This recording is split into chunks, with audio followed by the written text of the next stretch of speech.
another gardening tip. I'm Molly and we're at Botanica again. So today I'm going to show you how to deadhead peonies and irises. This is more of a video for novice gardeners. Deadheading is just something to clean up the plant, and it also encourages reblooming. That's more for summer perennials, but for peonies and irises we're just looking to clean up the plant and get rid of some of the dead looking seed pods. So on the peonies, you can see that the flowers are done, so some of the petals are still falling off. But what we want to do is look for the stems and the flowers that are already done.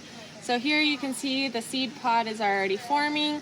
And deadheading on peonies is totally not necessary. If you would like the seed pods to keep forming, you totally can. It's nothing that will harm the plant. This is just cosmetic, and we want to make the plant look a little bit better. But if you prefer the look of the seed pods, they can be a little bit ornamental, so you can leave them also. So first, what you want to do is find a stem that's already done blooming, and what we want to do is make sure that you have a pair of pruners, and you're just going to cut back to the first leaf, or any leaf that is behind the bud. And make sure that you don't just chop the stem off right above, for example, like this. That's leaving too much tissue, and that's unnecessary for the plant. You can trim it back to a node or right before a leaf, and that's a proper way to deadhead peonies. So if you go through your entire plant and cut off all of the blooms that are done, and then you'll be done with that and you can move on to the next plant.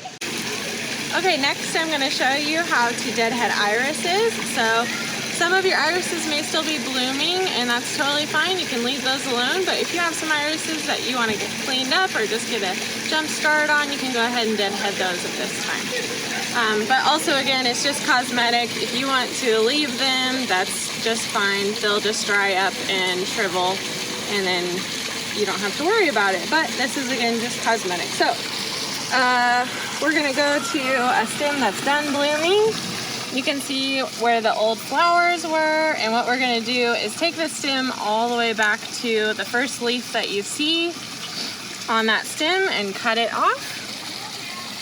And make sure that you don't cut any of the leaves, because they're still creating energy for the rhizomes via photosynthesis, so we don't want to cut the leaves off. That energy will supply next year's blooms and help your rhizomes get bigger, which means you'll have more flowers. So don't cut off the leaves, just cut off your flower stems. If you have stems like this where one of the flowers is still blooming, or you have an old flower down below, you can just pull that off. Or you can just kind of cut off some of this, but it's probably just best to wait for the whole stem to finish and then go ahead and cut that off.